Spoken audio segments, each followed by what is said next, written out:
Hello, my name is Stephen Jones, and today I'm going to talk to you about the role school choice plays in the resegregation of schools in the Charlotte-Mecklenburg school system. Until 1957, the Charlotte-Mecklenburg school system was a racially segregated school system. Change did not come for the Charlotte-Mecklenburg school system until 1971 with the Supreme Court case Swan versus the Mecklenburg County Board of Education. This case upheld a school-wide busing program that prioritized race for the purpose of racially integrating schools. This ambitious social policy of court-ordered mandatory busing programs was so successful that it quickly spread to local school districts. In 1999, the Capuccione family filed a suit against the Mecklenburg County Board of Education. The decision stated that race can no longer be the determining factor for pupil assignment. The busing program was replaced with what the Charlotte-Mecklenburg school system calls school choice.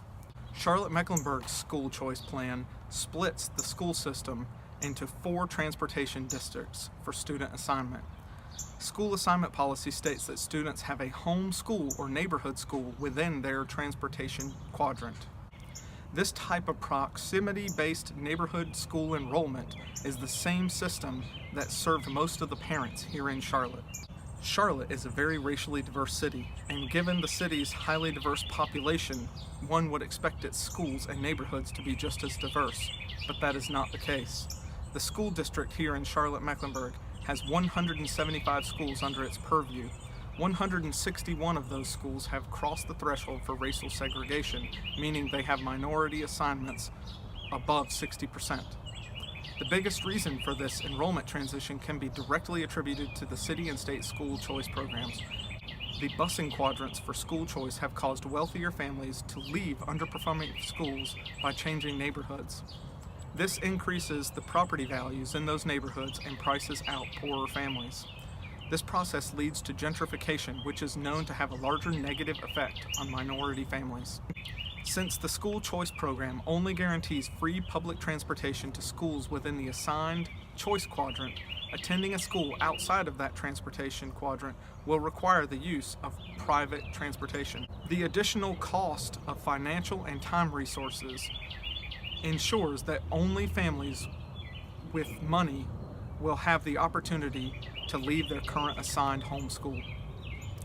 The solution of mandatory busing based on race to desegregate schools was very effective in Charlotte, but now no longer legal. But since race, poverty, socioeconomic status, upward mobility, and zip code are all very closely correlated in Charlotte, we can swap race for socioeconomic status. Simply shifting some wealthier neighborhood assignments with some poorer ones would change the racial makeup of many schools in Charlotte. There are some trade-offs to this idea, however.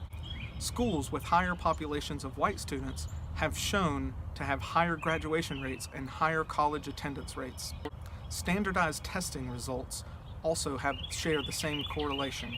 Since the overall number of students that would benefit far exceeds the top few percent that may become negatively impacted, this solution is still optimal. Another big trade-off for the implementation of a desegregation policy based on socioeconomic status is the additional transportation cost for students. This additional transportation cost is expected to be 10% per pupil reassigned.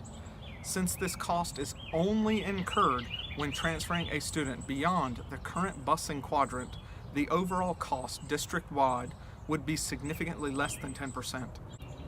While cost is an obvious factor, we have to look at monetary cost as well as social costs.